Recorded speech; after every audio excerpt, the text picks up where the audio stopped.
Hello बच्चों, कैसे आप सभी? बढ़िया। ओके। तो बच्चों, हम लोग पढ़ रहे थे कक्षा 9 विज्ञान अध्याय 2। इसमें लोग पहला पार्ट हम लोग कर लिया था।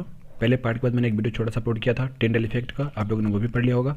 ठीक है, चलिए आज ये दूसरा पार्ट है, हम लोग इसको देखते हैं। ठीक है, तो बच्चों अपनी कॉपी पेन लेकर तैयार हो जाइए और साथ साथ नोट्स बनाइए। ठीक है, चलिए स्टार्ट करते हैं। देखिए, हम लोग पढ़ने वाले हैं कि सांद्रता के बारे में। ठीक है, तो विलयन की सांद्रता क्या होती है बच्चों? सांद्रता का मतलब होता है गाढ़ापन। ठीक है, मैंने आपको बताया था कि सांद्र मतलब होता है गाढ़ा और तन मतलब क्या होता है? पतला। ठीक है, क्या कह रहा है कि सांद्रता, विलयन की सांद्रता। तो डालिए हेडिंग विलयन की सांद्रता, डालिए। देखिए, सांद्रता क्या होती है? परिभाषा है कि निश्चित ताप पर विलेय पदार्थ की वह मात्रा संतृप्त विलयन में उपस्थित है, विलयन की सांद्रता कहलाती है। देखिए बच्चों, डेफिनेशन बहुत आसान सा है कि निश्चित ताप पर मतलब ताप निश्चित होना चाहिए। ठीक है, विलेय पदार्थ की वह मात्रा संतृप्त विलयन में, जो संतृप्त और असंतृप्त का तो मैं बता रहा हूँ। ठीक है, तो संतृप्त विलयन में उपस्थित विलेय की मात्रा विलयन की क्या कहलाती है? सांद्रता कहलाती है। समझ में आ गया बच्चों? ठीक है, यानी कि संतृप्त विलयन में उपस्थित विलेय की मात्रा ही क्या कहलाती है? विलयन की सांद्रता। ठीक है बच्चों, नीचे देखिए, किसी निश्चित ताप जो यहाँ पर ताप रहेगा, गलती से आप लिखा हुआ है, ताप रहेगा। किसी निश्चित ताप पर उतना ही विलेय पदार्थ घुल सकता है जितनी विलयन की क्या होती है? क्षमता। वही उसकी क्षमता सांद्रता कहलाती है। ठीक है, तो बच्चों समझ में आएगा सांद्रता क्या होती है। अब देखिए, डालिए हेडिंग संतृप्त विलयन। क्या डालें हेडिंग? संतृप्त विलयन। देखिए बच्चों, संतृप्त विलयन क्या होता है? किसी निश्चित ताप पर यदि विलयन में विलेय पदार्थ और अधिक नहीं घुल सकता है, उसे कहते हैं संतृप्त विलयन। मतलब बच्चों, ताप एकदम निश्चित होना चाहिए। ठीक है, मतलब ताप में परिवर्तन नहीं करें, ताप और दाब में कोई परिवर्तन नहीं करना है। ठीक है, और उस समय विलयन में जितना भी विलेय घुल जाता है, ठीक है, यानी कि जितना अधिकतम से अधिकतम जितना घुल जाता है वो, ठीक है, अब यानी कि उसके बाद नहीं घुलेगा, तो उसको हम लोग कहते हैं संतृप्त अवस्था। ठीक है, तो संतृप्त मतलब क्या होता है कि वो संतृप्त हो जाता है, उसमें और अधिक नहीं घुल सकता, उसको हम लोग कहते हैं संतृप्त विलयन। एक होता है असंतृप्त विलयन। डाली हेडिंग असंतृप्त विलयन, डाली हेडिंग। देखिए, असंतृप्त विलयन क्या होता है बच्चों? असंतृप्त विलयन होता है कि, डाली हेडिंग ना, एक विलयन में विलेय पदार्थ की मात्रा असंतृप्तता में कम है। संतृप्तता में क्या है? कम है, मतलब अभी और घुलेगा। असंतृप्त विलयन कहलाता है, यानी कि जिस विलयन में विलेय घुलेगा और घुलना अभी बाकी है, यानी कि और घुल रहा है, वो असंतृप्त होगा, और जो संतृप्त हो जाएगा उसमें विलेय नहीं घुलेगा। ठीक है, तो बच्चों विलयन की सांद्रता निकालेंगे कैसे? उसके लिए एक फार्मूला है, बहुत सिंपल सा फार्मूला है, देख लीजिए कि विलयन की सांद्रता निकालने के लिए फार्मूला कौन सा लग देगा कि विलयन की सांद्रता बराबर होता है विलेय की मात्रा, यानी कि जो उस विलयन में घोला जाएगा विलेय। विलेय और विलायक क्या तो मैंने बताया था आपको, विलेय जो घुलता है विलयन में, ठीक है, और विलायक क्या होता है? जिसमें विलेय को घोला जाता है। ठीक है, तो विलेय की मात्रा आपको द्रव्यमान लिखना है। ठीक है, और विलयन का, विलयन कैसे बनता है? विलेय प्लस विलायक और गुणित 100। तो इस तरीके से हम लोग क्या निकाल सकते हैं? विलयन की सांद्रता। ठीक है बच्चों, समझ में आ गया ना? चलिए अब हम लोग अब आगे, तो बच्चों चलिए हम लोग पढ़ेंगे मिश्रण को पृथक करने के तरीके, यानी कि मिश्रण के घटकों से उनको पृथक कैसे करेंगे वो चीज़ हम लोग सीखेंगे। ठीक है, यानी कि method of expression of mixture. ठीक है, तो इसमें कई विधियाँ होती हैं। हम लोग पहली विधि पढ़ेंगे वाष्पीकरण। क्या पढ़ेंगे बच्चों? वाष्पीकरण। तो डाली हेडिंग वाष्पीकरण, यानी कि इवेपोरेशन। ठीक है, तो इसका उद्देश्य क्या होता है, इसका यूज़ कब किया जाता है? कह रहा है कि मिश्रण के दो पदार्थों में से एक पदार्थ का वाष्पीकरण होना, यानी कि दो पदार्थ होंगे, एक का वाष्पीकरण होगा, एक बचा रहेगा। जैसे एक पदार्थ का क्वथनांक दूसरे से क्या होता है? कम होता है। देखिए, जो पदार्थ होते हैं किसी का ज़्यादा किसी कम होता है, तो इसका इस्तेमाल तब करते हैं जब दो पदार्थ आपस में मिले होते हैं और उनमें क्वथनांक का अंतर होता है। ठीक है, चलिए इसका देखते हैं कैसे करना है। ठीक है, देखिए आपका क्या कर रहा है कि सामग्री आपको क्या चाहिए कि सामग्री में क्या चाहिए? एक चाहिए डाई, अर्थात रंग चाहिए, पेंट चाहिए, स्याही कह सकते हैं। ठीक है, जिसका क्वथनांक ज़्यादा है, जो स्याही है वो उसका क्वथनांक क्या होगा? ज़्यादा। तथा पानी, क्या चाहिए? पानी। और बीकर, वाच ग्लास, ये सब चीज़ें क्या चाहिए हमको। ठीक है, देखिए करना कैसे है कि जब हम पानी में मिले रंग को गर्म करते हैं तो पानी वाष्पित हो जाता है। क्यों? क्योंकि पानी का क्वथनांक क्या होता है? कम होता है, तथा जो रंग होगा, जो कलर होगा, वो वाच ग्लास में क्या रह जाता है। ठीक है, देखिए कैसे, मैं थोड़ा ऊपर ले रहा हूँ। ठीक है, ये पूरा सिस्टम है। ठीक है, आप लोग ये देख पा रहे होंगे, ये पूरा सिस्टम लगा हुआ है, ठीक है। आपकी किताब में भी ये चीज़ें हैं। किताब में आप पेज नंबर 21 खोलेंगे, आपको मिल जाएगा एनसीईआरटी की बुक में, ठीक है। देखिए करना, ये आपका एक बीकर है, इसमें पानी भरा हुआ है, ठीक है, और ये आपका एक जाली लगा हुआ है, ठीक है। तो ये पूरा सिस्टम आप जानते ही हैं, ठीक है। ये स्टैंड है आपका, ये बर्नर है, ठीक है। तो देखिए हो, और ये आपका एक क्या है, वॉच ग्लास है, ये आप जो देख रहे हैं ना, ये वाला, ये क्या है, वॉच ग्लास, ठीक है, जिसमें क्या भरा हुआ है, स्याही, स्याही यानी कि डाई, ठीक है। जब इसको हम लोग क्या करेंगे, गर्म करेंगे, तो जो आपका पानी होगा, क्या पानी, वो बहुत जल्दी वाष्पित हो जाएगा, 100 डिग्री सेल्सियस पे वाष्पित हो जाएगा। जो डाई होगा वो कहाँ बच जाएगा, आपका वॉच ग्लास में, ठीक है। तो इस तरीके से हम लोग क्या करते हैं, इसका इस्तेमाल करते हैं, किसका, वाष्पीकरण का, ठीक है। देखिए दूसरा क्या है कि अपकेंद्रीकरण, कौन सा, अपकेंद्रीकरण। तो डाली हेडिंग अपकेंद्रीकरण, डाली हेडिंग। चलिए देखिए इसमें क्या है कि इसका मूल उद्देश्य क्या होता है, इसका प्रिंसिपल क्या है। देखिए कह रहा है कि कणों या पदार्थों के घनत्व के कारण, जो पदार्थ या कण होते हैं उनका कुछ न कुछ घनत्व होता है, ठीक है। पृथक्करण, जब किसी पदार्थ को तेजी से घुमाया जाता है, एकदम तेजी से, ठीक है ना, तो होता क्या है कि पृथक अपकेंद्रीकरण में, किसमें, अपकेंद्रीकरण में, तो ये इंग्लिश में लिखा हुआ था लेकिन ये कंप्यूटर से थोड़ा मिस्टेक हो गया है, तो ये अब कुछ नहीं लिखा है, समझ लीजिए, ये लिखा हुआ है अपकेंद्रीकरण में, ठीक है। अपकेंद्रीकरण में भारी कण नीचे की तरफ दबाव डालते हैं, जो भी भारी कण होते हैं वो नीचे की ओर बैठना चाहते हैं, ठीक है, तथा जो हल्के कण होते हैं वो कहाँ जाते हैं, ऊपर की ओर। एग्जाम्पल देखिए, दूध से क्रीम पृथक करना। बच्चों आप लोगों ने घर में देखा होगा कि कैसे दूध से क्रीम निकाला जाता है, ठीक है, और फिर क्रीम से घी बना लिया जाता है। तो वही सेम प्रोसेस है, ठीक है।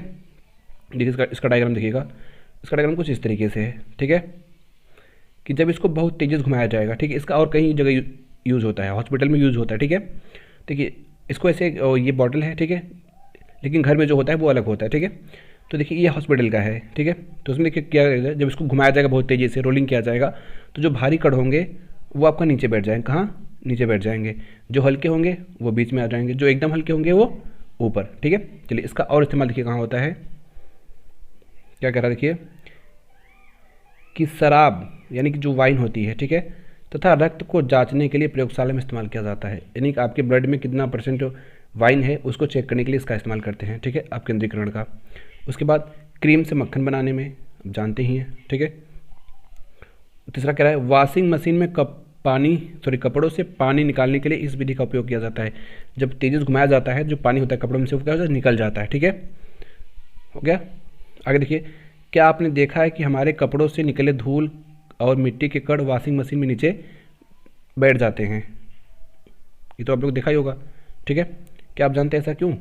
चलिए कोई बात नहीं, अगर नहीं जानते हैं तो कमेंट कीजिए, मैं आपको बताऊंगा कमेंट बॉक्स में, ठीक है। चलिए आगे देखिए, अगली विधि आपकी है तीसरी, डाली हेडिंग पृथक्करण विधि। कौन सी विधि? पृथक्करण विधि, ठीक है। ये इसमें होता है क्या बच्चों, पृथक्करण का मतलब होता है कि अलग करना। इसमें क्या, पृथक्करण कीप विधि, यानी कि कीप से हम लोग क्या करेंगे, अलग करेंगे, ठीक है। बच्चों कीप क्या होता है कि एक और मैं आपको बता रहा हूँ, अभी डायग्राम दिखा रहा हूँ, ठीक है। इसका मूल सिद्धांत क्या होता है, इसका प्रिंसिपल क्या है, दो अघुलनशील द्रव, कैसे द्रव, अघुलनशील, अघुलनशील मतलब क्या होता है, जो आपस में न घुलते हों, जो दोनों द्रव एक साथ न घुल सकते हों, को आसानी से पृथक्करण या पृथक्करण कीप द्वारा अलग किया जा सकता है, ठीक है। देखिए बच्चों कीप क्या होता है, मतलब एक ऐसे करके हम लोग बना सकते हैं, ठीक है, इस तरीके से कीप होता है, या इसको थोड़ा अच्छे से बना लेते हैं कि कुछ इस तरीके से, मान लीजिए, ठीक है, इस तरीके से इसको हम कीप कह सकते हैं, ठीक है। तो कीप कुछ इस तरीके का होता है, ठीक है। तो देखिए होगा क्या कि पृथककारी कीप का स्टॉप कारक, स्टॉप कारक मतलब बच्चों उसमें जो लगा खोलने बंद करने के लिए, ठीक है। थोड़ा ऊपर कर रहा हूँ, आपको डायग्राम भी दिखता रहेगा, ये टोटल डायग्राम है, ठीक है, ये आपका क्या है, डायग्राम है, ठीक है। कह कि स्टॉप कारक, देखिए ये स्टॉप कारक है, ठीक है। स्टॉप कारक को खोलने से पानी दूसरे बीकर में इकट्ठा हो जाता है, या कर सकते हैं, तथा दूसरे बीकर में बचा तेल इकट्ठा रह जाता है, या कर सकते हैं। देखिए ये आपको पूरा सिस्टम है, ठीक है, देख सकते हैं आप लोग। ये आपका कीप है, देखिए कुछ इस तरीके से बना हुआ है कीप, ठीक है। चलिए देखिए यहाँ पे स्टॉप कारक लगा है, क्या लगा है, स्टॉप कारक। जब इसको खोलेंगे और देखिए इसमें भरा क्या है, ये आपका पूरा कीप हो जाएगा, ये इसमें सरसों का तेल है, जो सरसों का तेल है या मिट्टी का तेल है, देखिए जो तेल होता है वो पानी में कभी भी मिक्स नहीं होता है, तो तेल से पानी को अलग करने के लिए इस विधि का इस्तेमाल कर सकते हैं हम लोग, ठीक है। तो देखिए होगा क्या कि जो आपका तेल होगा वो पानी से ऊपर आ जाएगा, कहाँ जाएगा, पानी से ऊपर, और जो आपका पानी होगा वो नीचे बैठ जाएगा। और जैसे ही नीचे बैठेगा तो जब ये कीप हम लोग खोलेंगे, ये वाला देखिए बना है ना खोलने के लिए, तो खोलेंगे तो होगा क्या होगा, जो पानी होगा वो कहाँ जाएगा, नीचे आ जाएगा, और तेल कहाँ रह जाएगा, ऊपर से बचा रह जाएगा। तो इस तरीके से हम लोग क्या करते हैं, तेल से पानी को अलग कर सकते हैं। अनुप्रयोग देखिए क्या कर रहा है, पानी से तेल पृथक करने में इसका इस्तेमाल किया जाता है, ठीक है बच्चों, समझ में आ गया पृथककारी की। चलिए अगला देखिए, इसमें तो क्या कुछ लिखा हुआ है कि पृथक्करण विधि द्वारा पानी एवं तेल के मिश्रण को पृथक्करण किया गया है इस डायग्राम में, ठीक है। डाली हेडिंग ऊर्ध्वपातन, क्या डालेंगे, ऊर्ध्वपातन विधि यानी कि सब्लिमेशन मेथड। बच्चों ऊर्ध्वपातन क्या होता है मैंने आपको बताया था पहले अध्याय में, ठीक है, नहीं पता तो कोई बात नहीं, इसमें देख लीजिएगा। डालिए पहले मूल सिद्धांत, इसका प्रिंसिपल लिखिए कि दो पदार्थों के बीच एक पदार्थ ऊर्ध्वपातित हो जाता है, मिश्रण है, दो घटक हैं, दो पदार्थ मिले होंगे कम से कम, तो एक ऊर्ध्वपातित हो जाएगा। ऊर्ध्वपातित होने का मतलब उसका ऊर्ध्वपातन होना। ऊर्ध्वपातन का मतलब क्या होता है कि ठोस से सीधे गैस बन जाना, ठीक है ना। देखिए कि सीधे ठोस से गैस में परिवर्तित हो जाना ऊर्ध्वपातन कहलाता है, मैंने बताया था आपको, जबकि दूसरा ऐसा ही बचा रहता है शेष, ठीक है। अब एक डायग्राम देखिए और समझिए इसको। डायग्राम दिख रहा है आपको, दिख रहा है ना, नहीं दिख रहा है तो अपनी बुक खोल लीजिए, पेज नंबर आपको 21 में मिल जाएगा, ठीक है। चलिए 21 पे आपको मिल जाएगा पेज नंबर पर, ठीक है। तो देखिए ये आपका एक उल्टी कीप है, ये जो आपको दिख रहा हुआ है यहाँ से ये कीप रखा हुआ है लेकिन उल्टा रखा हुआ है, और ये कीप का जो ऊपरा वाला भाग है इसको बंद किया गया है। बंद क्यों किया गया है, ताकि इसमें से निकल न जाए, भाग न जाए, ठीक है ना। रुई का इसमें एक प्लग लगा दिया गया है, ठीक है।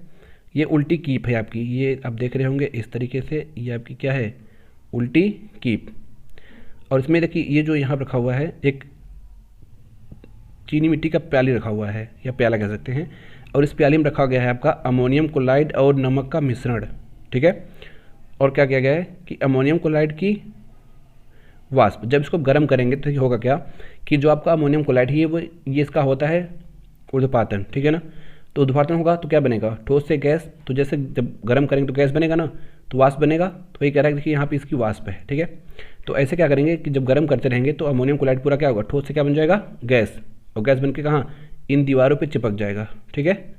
और जब दीवार चिपक जाएगा तो बचेगा क्या, नमक, तो नमक अलग हो गया ना, बस यही होता है, ठीक है। समझ में आ गया पक्का। चलिए आगे देखिए क्या कर रहा है, उदाहरण में देखिए कि ammonium chloride NH4Cl, ammonium chloride तथा खाने का नमक, साधारण नमक जो होता है NaCl के मिश्रण को आसानी से अलग किया जा सकता है इस विधि द्वारा, ठीक है, ऊर्ध्वपातन विधि द्वारा।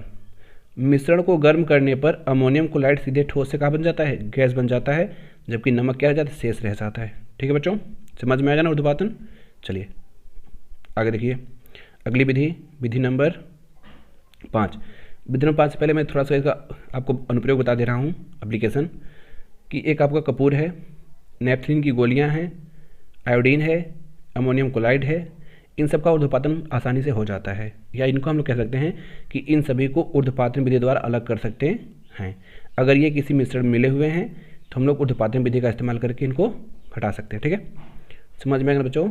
चलिए अगला देखिएगा आप लोग, 5वां नंबर क्रोमेटोग्राफी। कौन सी ग्राफी, क्रोमेटोग्राफी। बच्चों ये जो क्रोमा का मतलब होता है रंग, ये जो क्रोमा वर्ड है ये ग्रीक का वर्ड है, तो क्रोमा मतलब होता है रंग, क्या होता है, रंग, ठीक है। तो इसका इस्तेमाल रंगों में होता है, यानी कि रंगों में भी भेद करने के लिए, ठीक है, रंगों में को अलग करने के लिए। देखिए इसका पहले परिभाषा लिखिए, सिद्धांत लिखिए क्या है कि किसी मिश्रण में रंगीन यौगिक रंजित कणों को, जो कुछ कण होंगे वो रंगीन होंगे, ठीक है, रंजित मतलब रंगा हुआ, पृथक कर सकते हैं इस विधि द्वारा, किसी विधि द्वारा, क्रोमेटोग्राफी द्वारा। किसी सोखने वाले फिल्टर पेपर, जो पेपर होता है वो जो सोख लेता है, ठीक है, द्रव को, उसका बात कर रहा है। पेपर की सहायता से जब पानी जानते हैं ना, तो जो आप जानते हैं कि जब किसी पानी में पेपर को हम लोग डालते हैं तो जो पानी होता है वो जितना पानी में डूबता है उससे ऊपर तक पानी चढ़ जाता है, ऐसा होता है ना। आप लोग कई बार प्रैक्टिस भी किए होंगे कि तब थोड़ा कागज़ भिगोते हैं तो कागज़ बहुत दूर तक चढ़ाता है पानी, ठीक है, वही। या किसी विलयन में के कण ऊपर की ओर क्या करते हैं, अलग अलग रंग के साथ जाते हैं, तो क्रोमेटोग्राफी पेपर द्वारा दोनों पृथक हो जाते हैं, यानी कि कौन कितना जा रहा है उसके हिसाब से हम उसको अलग कर लेंगे।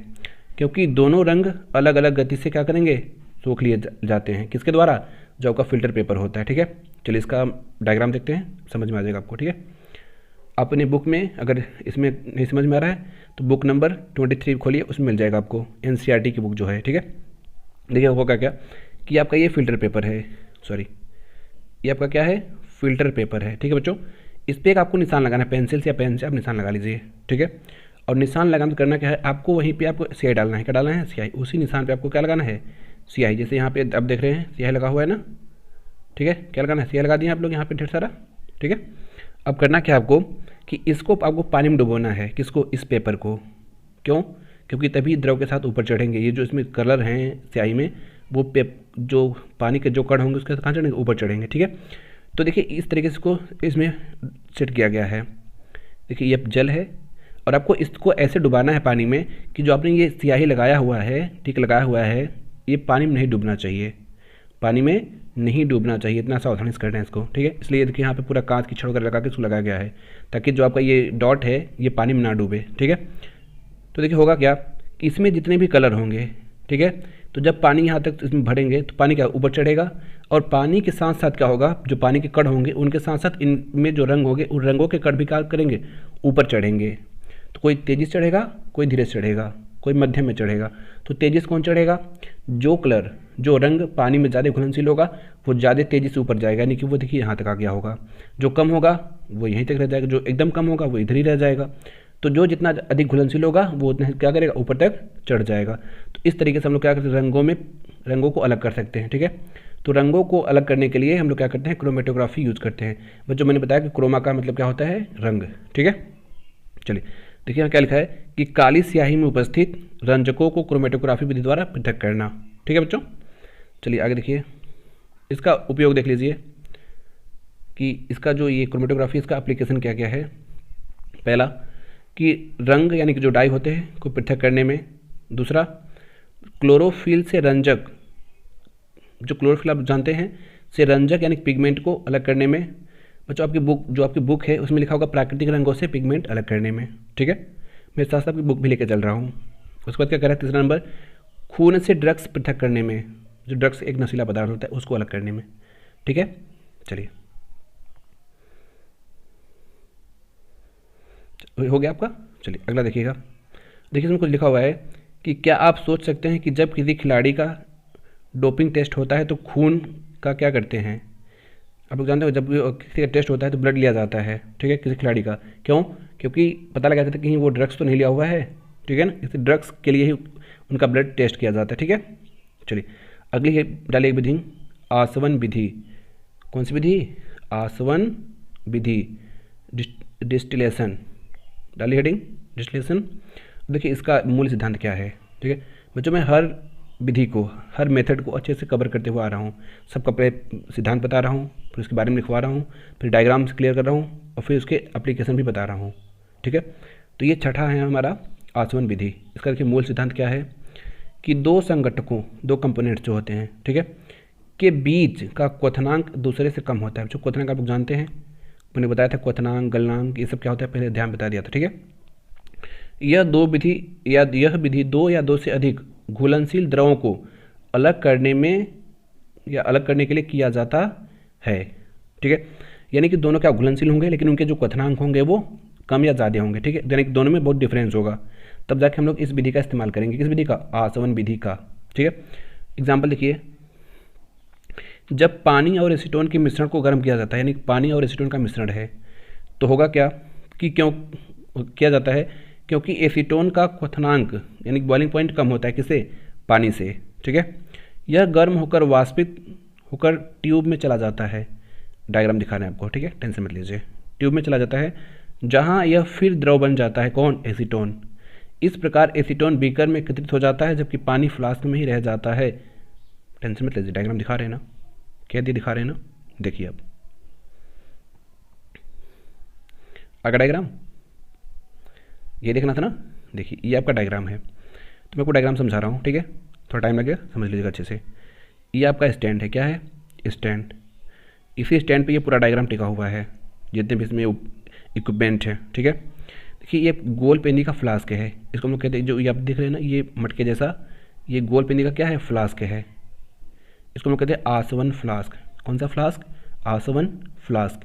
ये डंडा दिख रहा है आपको, अगर आप अच्छे से देखना चाहते हैं तो अपनी बुक खोल लीजिए। अब बुक नंबर 23 में ही देखिए, चित्र 2.9 में, ठीक है, उसमें देखिए आपको दिख जाएगा अच्छे से। ये थर्मामीटर है आपका, तापमापी, जिससे हम लोग टेम्परेचर नापते हैं कि टेम्परेचर कितना हुआ।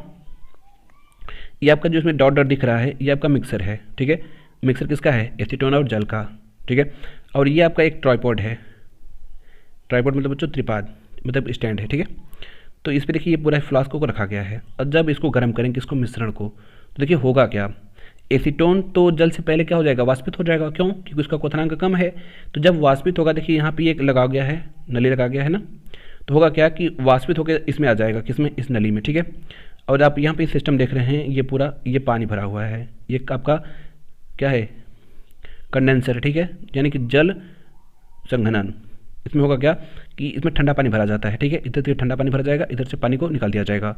जब पानी गर्म हो जाएगा, देखिए जो वाष्प है वो इस नली में आएगा, ठीक है। और नली में जैसे ही आएगा तो पानी क्या उसको ठंडा कर देगा, और जैसे ठंडा करेगा तो जो आपका एसीटोन होगा वो द्रव बन जाएगा, और द्रव बन के कहाँ जाएगा, इस बॉक्स में, ठीक है। इस जो जार यहाँ पर रखा हुआ है इसमें आ जाएगा, ठीक है। और यहाँ क्या बचेगा आपका, केवल जल बचेगा, ठीक है। तो बच्चों आप लोगों ने देखा कि किस तरीके से जल और एसीटोन हम लोग अलग किए हैं। ये पूरा डायग्राम आपको समझ में आ गया होगा अच्छे से, ठीक है, समझ में आ गया ना। चलिए ठीक है, ये लिखा है कि दो घुलनशील द्रवों की आसवन विधि, इस तरीके से हम क्या करते हैं, अलग कर लेते हैं, ठीक है। चलिए आगे देखिए बच्चों, अगर वीडियो की स्पीड तेज़ हो तो आप अपने अनुसार उसको व्यवस्थित कर लीजिएगा, कम या ज़्यादा, ठीक है। लेकिन नोट्स ज़रूर बनाइए। अब कह रहा है कि नोट देखिए, कुछ नोट में आप लिख लीजिएगा। अगर दो संघटकों से ज़्यादा संघटक एक ही द्रव में उपस्थित होते हैं, इसमें तो 2 ही थे, लेकिन अगर 3, 4, 5 हो जाए तब, जिनका क्वथनांक भिन्न भिन्न है, लेकिन क्वथनांक भिन्न भिन्न होना चाहिए, ठीक है, तभी आप इस विधि का इस्तेमाल कर सकते हैं। तब हम प्रभाजी आसवन विधि का इस्तेमाल करते हैं। जब सिम 1, 2 थे तो आसवन विधि, जब 2 से अधिक हो गए तो प्रभाजी आसवन विधि, ठीक है। अब ये विधि क्या है मैं बता रहा हूँ, ठीक है, ताकि सारे संगठक अलग अलग हो जाते हैं। उदाहरण हवा तथा पेट्रोलियम। चलिए हवा में देखिए ढेर सारी गैसें मिली होती हैं, कण मिले होते हैं, ठीक है, उसमें 2 नहीं ढेर सारे होते हैं। उसी तरीके से आपको पेट्रोलियम में भी होते हैं, ठीक है ना। पेट्रोलियम में देखिए क्या, केरोसिन, पेट्रोल, डीजल, ढेर सारे होते हैं। मैं आपको दिखा रहा हूँ। देखिए कह रहा है पेट्रोलियम को पैराफिन, मोम, तेल, स्नेहक, डीजल, केरोसिन, पेट्रोल तथा पेट्रोल गैस को, एलपीजी जो गैस होती है, ठीक है, इस विधि द्वारा पृथक किया जाता है। किस विधि द्वारा, प्रभाजी आसवन विधि द्वारा, ठीक है बच्चों, समझ में आ रहा है। चलिए अब देखिए इसमें होगा क्या, देखिए लिखा है कि हवा से किस प्रकार गैस प्राप्त कर सकते हैं, क्वेश्चन मार्क लगा हुआ है। हवा में सभी गैसों प्रभाजी आसवन द्वारा प्राप्त की जा सकती हैं, ये इसका आंसर था। अगर कहा है कि बताइए हवा में जो भी गैसें हैं उनको आप कैसे प्राप्त कर सकते हैं या अलग कर सकते हैं, तो उसके लिए आंसर क्या है कि हम प्रभाजी आसवन विधि द्वारा इसको कर सकते हैं, ठीक है। चलिए आगे देखिए, तो बच्चों ये पूरा प्रोसेस है कि अगर आप हवा से यानी वायु से सभी को अलग करना चाहें तो देखिए कैसे कैसे अलग करेंगे, ये पूरा यहाँ पे लिखा हुआ है, ठीक है। देखिए पहले आपको क्या लेना है, वायु लेना है, हवा लेना है। हवा का करना क्या है, उसका प्रेशर बढ़ाना है। क्या करना है, प्रेशर बढ़ाना है। और वायु को संपीड़ित तथा ठंडा करना है। दाब बढ़ाना है यानी कि वायु को संपीड़ित करना है। संपीड़ित क्या होता है मैंने बताया था, ठीक है, और ठंडा करना है।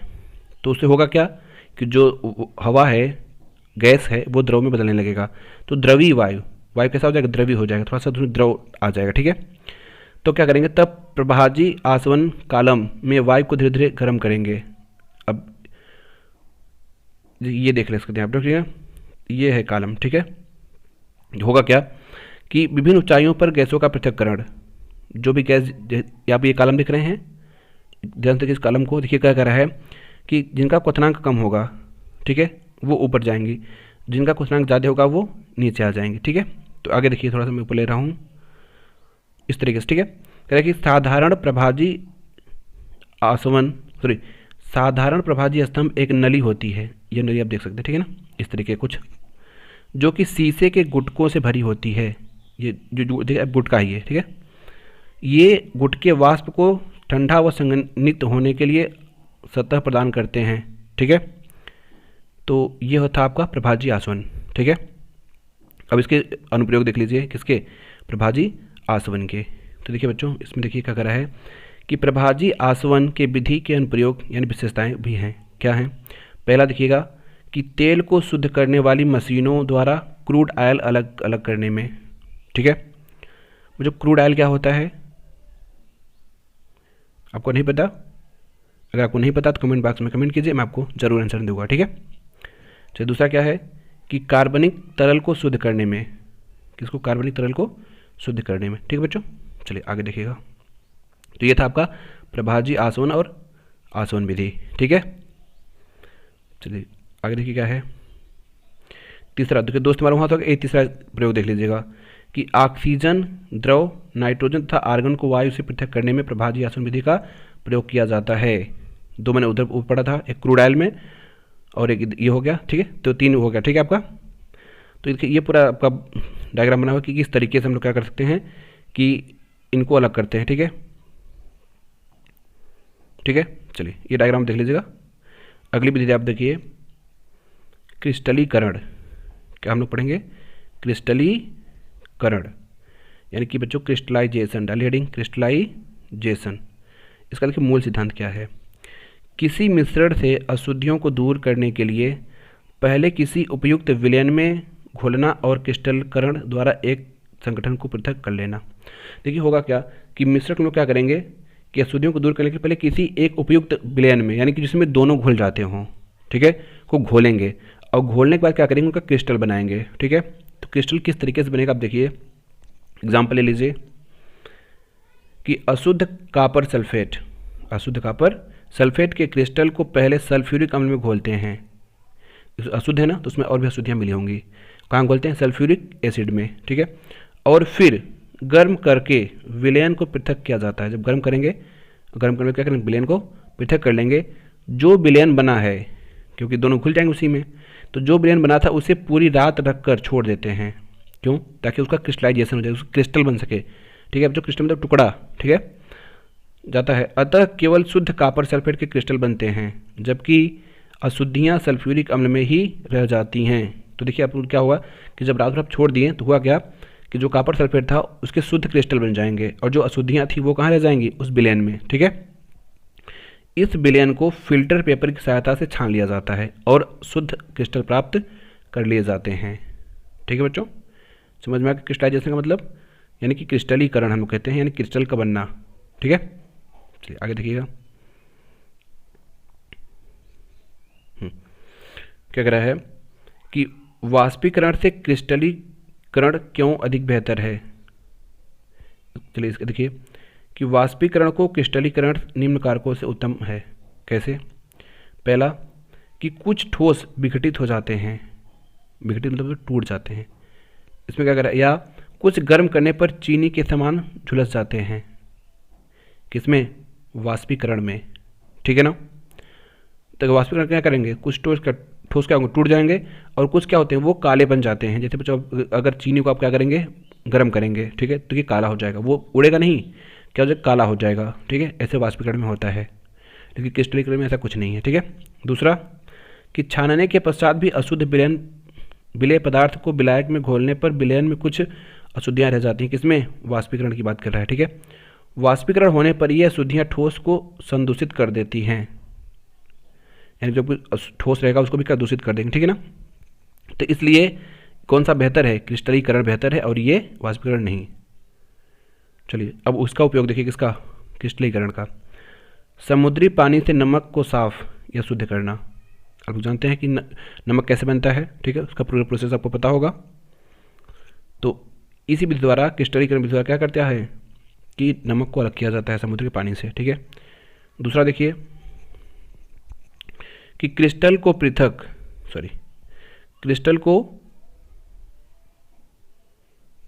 देखिए क्रिस्टल को पृथक करना। उदाहरण कापर सल्फेट, जिसको हम लोग हिंदी में कहते हैं नीलाथो था साधारण नाम। फिटकिरी, जिनके क्रिस्टल में बहुत अशुद्धियाँ विद्यमान होती हैं, तब जाकर हम लोग क्या करते हैं, इस क्रिस्टलीकरण विधि का इस्तेमाल करते हैं, ठीक है बच्चों। चलिए आगे देखते क्या है। तो ये हमारा लास्ट टॉपिक होगा इस वीडियो का। कह रहा है कि जल घर या निकाय में जल को शुद्ध करना, यानी कि water purification in water treatment plant, यानी कि बच्चों जल को कैसे शुद्ध किया जाता है वो चीज़ें हम लोग पढ़ने वाले हैं। ठीक है, जैसे अगर आप लोग सिटी में होंगे तो आप लोग के यहाँ वाटर सप्लाई होता होगा। ठीक है, तो पानी कैसे कैसे आता है वो पूरा प्रोसेस सीखना है आपको। ठीक है, देखिए होगा क्या कि अपनी बुक का पेज नंबर 25 खोल लीजिए, आपको उसमें पूरा डायग्राम मिल जाएगा, मैं समझा दे रहा हूँ। ठीक है, देखिए सबसे पहले क्या होगा, एक जल शोधन संयंत्र होगा, मतलब जहाँ पे जल को शोधित किया जाएगा, जल का ट्रीटमेंट किया जाएगा। तो वाटर ट्रीटमेंट प्लांट, जैसे सोलर प्लांट होता है, ठीक है, और पावर प्लांट होता है, उसी तरीके से अब क्या क्या होगा यहाँ पे वाटर ट्रीटमेंट प्लांट, जहाँ पे इसको प्यूरिफाई किया जाएगा। आगे कह रहा है एक अवसादन टैंक होगा, यानी कि सेडिमेंटेशन टैंक।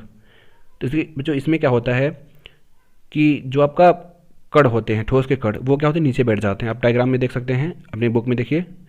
तो ये अवसादन टैंक में क्या होगा, यानी सेडिमेंटेशन टैंक में क्या होगा कि जो ठोस के कण होंगे वो टैंक में नीचे बैठ जाएंगे। ठीक है, उसके बाद फिर इसको अगले टैंक में फॉरवर्ड किया जाएगा, पानी को दूसरे टैंक में ले जाया जाएगा। उसको हम लोग कहते हैं भंडारण टैंक। ठीक है, यानी कि भार टैंक कह सकते हैं, भार टैंक कह सकते हैं। ठीक है, लोडिंग टैंक इसमें कहेंगे। इसमें पानी को पूरा लोड किया जाएगा। ठीक है, इसमें भी क्या होंगे कि जो छोटी छोटी शुद्धियाँ होंगी, ठीक है ना, वो क्या होंगी कि टैंक में नीचे बैठ जाएंगी। कहाँ बैठ जाएंगी, टैंक में नीचे। ठीक है, अब देखिए इस टैंक के बाद फिर एक दूसरे टैंक में भेजा जाएगा। ठीक है, इस टैंक का नाम होता है कि फिल्ट्रेशन टैंक। क्या नाम है इस टैंक का, फिल्ट्रेशन टैंक। ठीक है बच्चों, देखिए इस टैंक में होगा क्या कि जो बारीक होंगे, ठीक है, जो बालू के कण होंगे बारीक होंगे वो रुक जाएंगे, जो कंकड़ होंगे वो भी रुक जाएंगे, जो मोटे मोटे पत्थर वगैरह कुछ भी जो होंगे वो कहाँ हो जाएंगे, इस टैंक में रुक जाएंगे। ठीक है, यानी कि सभी अशुद्धियों को छान लिया जाता है इस टैंक में। ठीक है ना, फिल्ट्रेशन टैंक में सभी अशुद्धियों को छान लिया जाता है। अब देखिए लास्ट बचा हुआ है, लास्ट जाता है आपका क्लोरिनीकरण टैंक, यानी कि क्लोरिनेशन टैंक में। देखिए इसमें होता क्या बच्चों कि ये क्यों ज़रूरी होती है, कह रहा है कि पानी में क्लोरीन मिलाई जाती है। क्यों मिलाई जाती है पानी में क्लोरीन, क्योंकि बच्चों पानी में कुछ बैक्टीरिया वगैरह होती है ना, ठीक है, तो उन बैक्टीरिया को मारने के लिए क्या करते हैं कि पानी में क्या मिलाया जाता है, क्लोरीन। और पानी में क्लोरीन मिलाने के बाद होता क्या है कि जब क्लोरीन मिला देंगे तब ये पानी हो जाएगा पीने लायक। ठीक है ना, और जब हो जाएगा पीने लायक तब क्या करेंगे, इसको घरों में सप्लाई करेंगे। ठीक है, तो बच्चों इस वीडियो में इतना ही। वीडियो कैसी लगी कमेंट करके जरूर बताएं, वीडियो को लाइक करें, अगर चैनल पर नए हों तो चैनल को सब्सक्राइब करें, बेल आइकन प्रेस कर लें। मिलते हैं नेक्स्ट वीडियो में, तब तक के लिए बाय बाय, टेक केयर।